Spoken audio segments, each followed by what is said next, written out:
Welcome to Donmar TV News Channel. Okay, magandang umaga sa inyo lahat. It's 6 o'clock in the morning here in the Philippines.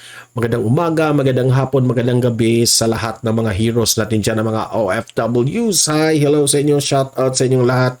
And also sa mga audience ko dito sa Pilipinas, good morning, shout out rin sa inyo. Okay, matindi itong pag-uusapan natin ngayon. Ito'y tungkol kay Robin Padilla.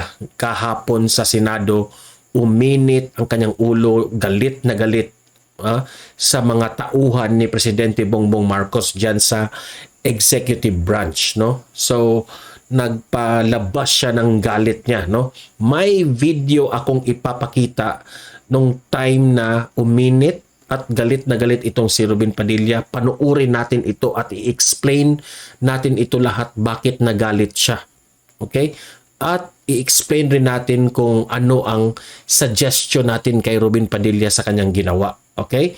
Pero bago natin panuurin itong paggalit ni Robin Padilla, no? Importante, no? I'm begging you, i-like at i-share itong video na ito para kakalat ito sa taong bayan. Maraming makarinig, okay? Sa ating Facebook at YouTube, okay? Sabay-sabay tayong mag-like and share. Ready? 1, 2, 3, go! Okay? Very good. Na-like and share na lahat sa ating Facebook at YouTube. At itong Donmar TV sa Facebook at YouTube rin natin, i-follow and subscribe. Okay? So sabay-sabay tayo mag-follow and subscribe sa ating mga YouTube at Facebook. Ready? 1, 2, 3, go! Okay, naka-follow and subscribe na lahat. Importante yan para lagi kayong updated sa mga administrasyon ni Presidente Bongbong Marcos, ang mga galawang papolitiko, mga balita na kagaya nito. At manatili tayo sa Facebook at YouTube sa mga pag-follow nyo at pag-subscribe nyo sa akin. And also, no, magpapasalamat pa rin ako dito sa Ate Ehe Closen na walang palpak, everyday present na naman. Salamat sa 200 stars, Ate Ehe Closen, no? Hindi ka na nagchat-chat sa akin. Siguro nabibisi ito si Ate Closen kasi healthcare workers dito sa Denmark. So, shout out sa inyo, Ate Closen, no? At Caveman Coffee, ito yung iniinom ko every morning. Ito, bago lang ako nakainom, guys. Bili na kayo sa Shopee, ito yung recommended coffee, hindi kayo masasayangan, talagang masarap na coffee yan sa Shopee, ha, nasa Shopee na yan. At itong BBM Sara Victory t-shirt with my name Donmar TV, nakalagay dyan yung picture ko and picture ni Presidente Bongbong Marcos at ni Vice President Inday Sara Duterte. Okay? Bili na kayo bilang suporta sa akin. Okay. So, without further ado, let's explain this, bakit uminit itong ulo ni Robin Padilla. Nagalit. Kasi nga, nag-invite siya ng mga sa DOE, yung mga secretaries ba, na inappoint ni Presidente Bongbong Marcos, hindi sumipot, no? Kasi siya yung chairman ng sa charter change, yung 1987 constitution na gusto niyang baguhin, no? Marami yan, mataas na mataas na diskusyon yan, no? So marami yung kaya nga itong si Robin ay nag-invite ng some of the executive secretaries para we listen, no, sa kanang mga opinion, makakuha ng opinion dito. Ngunit nagalit dahil sa kanyang invitation hindi sumipot. So ito yung video, ipapakita ko itong video na ito, no, sabay-sabay tayong mag-comment at mag-react tungkol dito. Okay? So ito, play natin ang video. Senator Pimentel, Senator Bato, pagpasensyahan niyo po ako, maglalabas lang ako ng konting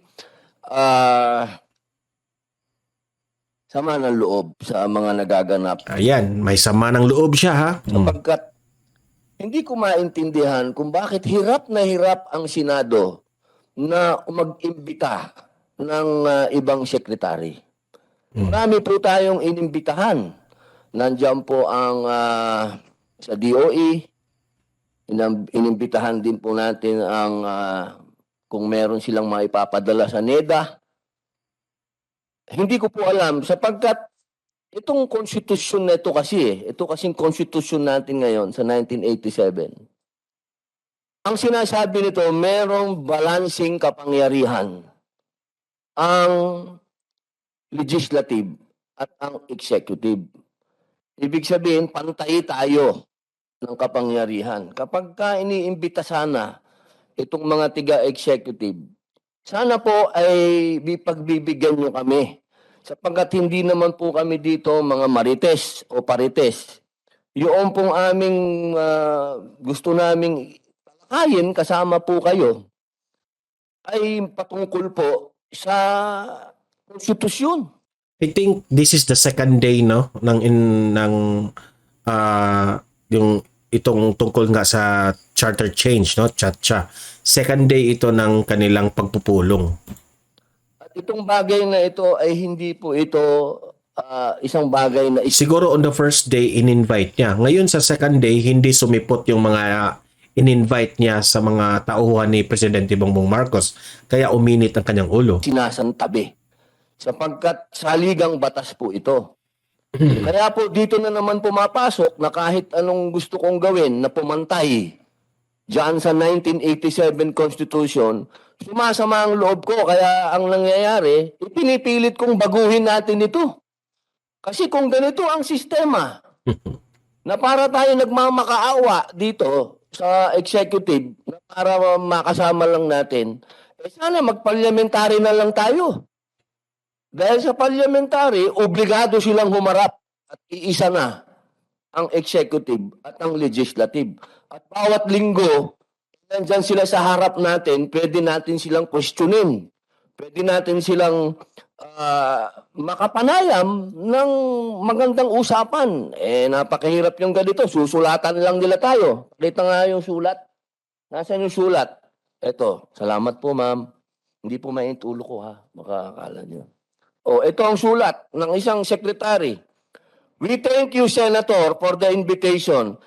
In as much as we have had no opportunity to consider and review the House and Senate resolutions in relation to the mandate of the Department of Energy, may we respectfully request that we may be allowed to submit written comments at a later date after due internal study. Ayun. Mga kapatid kong senador, sulat lang ang katapat natin sa ating imbitasyon. Kaya po sana, akin din pong pinasasalamatan ng atin pong si Senator Tolentino. Kasama din po natin siya. Senator Tolentino, mabuhay po. Magandang umaga po, Mr. Chairman. Magandang umaga po. Tutuloy ko lamang po yung aking medyo pagpasensyahan lang nyo ako mga kasama ko kasi talagang napakasensitibo.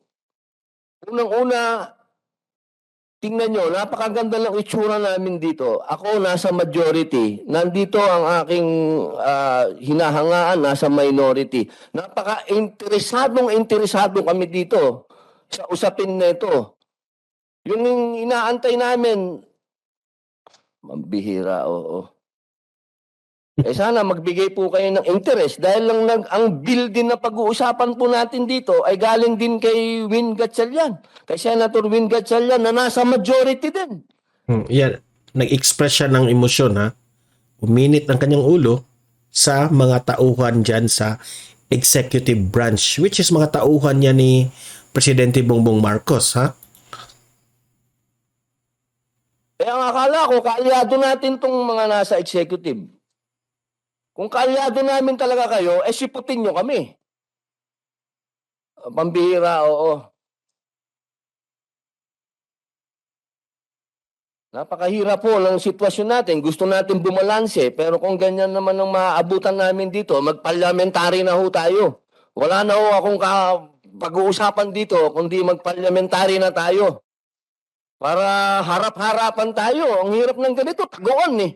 Hindi ako sanay sa taguan. So ayan. Ito yung mga highlights talaga ng kanyang sinabi, no? So, napanood nyo, nakita nyo, nagalit siya. Ay, sabi niya, hindi siya nagalit, no? Kasi yung may secretary doon sa kanyang, hindi siya nagalit, pero galit siya sa kanyang pinatutukuyan, which is the executive branch ng mga secretaries na in-invite niya na hindi pumunta. So, mag-komentaryo ako dito. Okay? Sige, wait muna. Okay. Mag-comment ako dito. First, Robin Padilla, no? Tauhan ito ng Pangulo, no? Some of the invited. Kung wala bang nakapagpayo sa iyo ng mga senador, o wala bang nakapagpayo sa iyo ng mga tauhan mo na itong mga ganyang invitation, natural lang yan, no? Natural lang yun na yung mga secretaries natin na sometimes hindi sila makasipot dyan sa mga kagaya nitong sa Senado, mga hearing na ganyan. Okay? Dahil yung mga secretaries na yan, busy rin yan. Okay? Busy rin. Marami rin yung trabaho yan. Yes, nag-invite ka sa kanila. Formal yan. No? In-invite mo yung mga tauhan ni Presidente Bongbong Marcos, hindi sumipot, kasi baka may nakaschedule na sila. Remember, these are secretaries. Marami itong mga ginagawa rin. Baka may nakaschedule na kaya hindi sila sumipot. Di ba? So, wag mong idiin sa kanila na may palpak sila, no? Na kaya hindi sila sumipot, no? Mahirap raw i-invite. So, ikaw, remember na ikaw yung nag-invite sa kanila. Kung sisipot sila, magpasalamat ka. Kung hindi sila sisipot, no? Magpasalamat ka rin. Kasi nag-invite ka eh. Kagaya lang din nang nag-invite ka ng birthday mo ba? O invite. Kung sisipot, pasalamat ka. Kung hindi sisipot kasi may ibang ginagawa dahil sekretary, importante rin kanilang mga schedule, di unawain mo. No? So, pasalamat ka na lang. Alam ko, no? Itong si Robin Padilla talaga ay nagtatrabaho sa Senado. I salute Robin Padilla for that, no? Marami siyang passionate siya sa kanyang mga ginagawa. Gusto niyang baguhin itong saligang batas natin kasi alam naman natin itong 1987 Constitution, which is ginagamit pa rin natin yung iba na mga batas, ay medyo from time to time baguhin na natin, no? May mga batas na dapat nating baguhin na hindi na applicable ngayon, no? Sa present. At meron ring mga batas talagang mga mali na ginawa doon sa Cory administration noon na dapat nating paguhin. Marami, no? Kaya itong charter change ay this is a sensitive issue rin, no? So, saludo ako kay Robin Padilla dyan. No, good job sa iyo, Robin Padilla. Saludo ako sa iyo dyan. Pero yung pag-invite mo dito sa mga secretaries ng executive branch, sabi mo na executive branch, no? Ito yung Office of the President, Malacanang, at kayo yung legislative branch, which is the Senate and the Congress. So, dapat equal yan. Noong pag-invite mo na hindi sila sumisipot, hindi ibig sabihin na wala silang respeto sa inyo. Hindi ibig sabihin na hindi sila parang ayaw nila or nagtago sila sa inyo. Hindi yan ganyan. You ask advice from other senators, you ask advice from your mga tauhan mo, natural lang yan. Pero hindi ibig sabihin na magtatago itong mga secretaries na ito. Sisipot ito pag na, kasi ano yan eh, mag-write ka ng letter sa kanila, mag-invite ka. Naturalmente, may letter din yan na response na we cannot, baka nag-write na ng letter, di ba? Hindi ako naniniwala na itong mga secretaries na invited, hindi nagre-reply sa mga letter of invitation ni Robin na hindi sila makasipot, there's always a reason for that. Hindi ibig sabihin na tinataguan ka. 'Di ba? 'Yun ang advice ko sa iyo, Robin Padilla, no? Kasi binoto ka rin ng halos karamihan ng Pilipino no?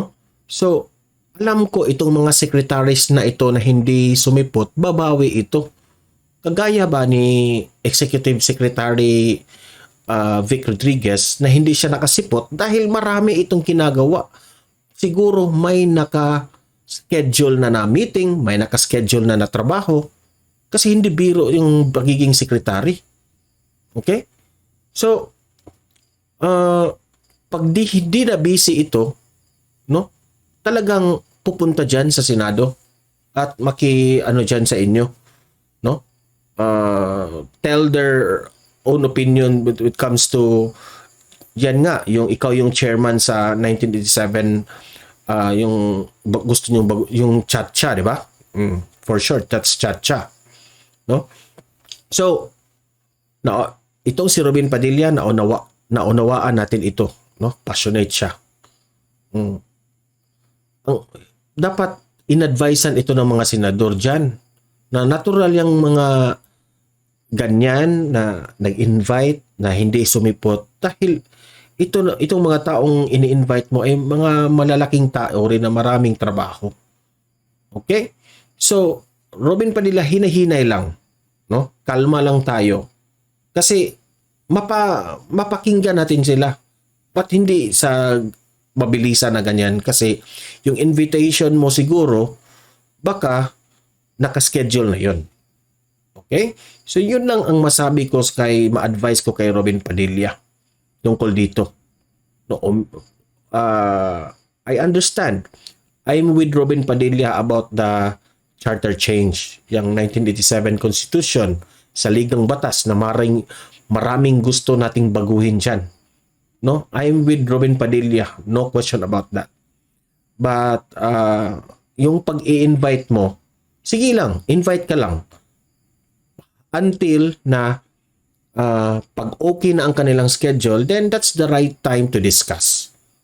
No, ano yan marami pang araw yan dyan Hindi naman yan 1, 2, 3 lang ang inyong hearing tungkol dito. Di ba? So, yun lang ang mga advice ko, Robin. Na ganyan, it's natural lang yan. No? So, sabi mo, akala ko ba kaalyado? Yes, kaalyado, Robin. Huwag mong sabihin, Robin, na hindi kaalyado mo ang executive branch. Remember, part ka sa unit team. And President Bongbong Marcos is the leader of the unit team. So, under the unit team, itong si Presidente Bongbong Marcos ay may secretaries. Siya yung nag-appoint dyan sa mga secretaries niya. No? At itong mga secretaries na ito ay talagang kaalyado mo. Unit team rin ito. Diba? So, wag mong sabihin na akala ko ba kaalyado? Kaalyado mo yan. Just be patient, Robin Padilla. Okay? Because there will be a time na meron na silang oras. No? Gusto nating baguhin yung mga bilang isang chairman, respeto kami sa inyo. No? Pero let's also respect their schedule, Robin. Kung gaano ka nire-respeto ng mga as chairman there sa Senado, sa Chat-Cha na yan, also respect these secretaries dahil inappoint ito ni Presidente Bongbong Marcos. Yun lang ang masasabi ko. Okay? The word is respect. So, kayong mga audience ko dito, libre kayong mag-comment, mag-react tungkol sa mga sinasabi ni Robin Padilla. Okay? Libre kayong mag-comment kung tama lang ba ang kanyang mga galawan dito. Okay, babasahin natin yan lahat.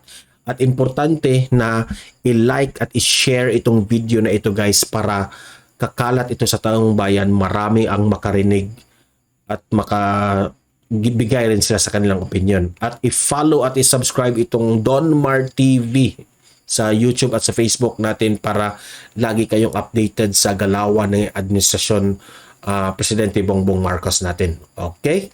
So, patuloy kong ipaglaban si Presidente Bongbong Marcos, Vice President Inday Sara Duterte, at tandaan, mahalin natin ang Pilipinas always. Okay? So, see you in my next video and have a great day everyone. God bless.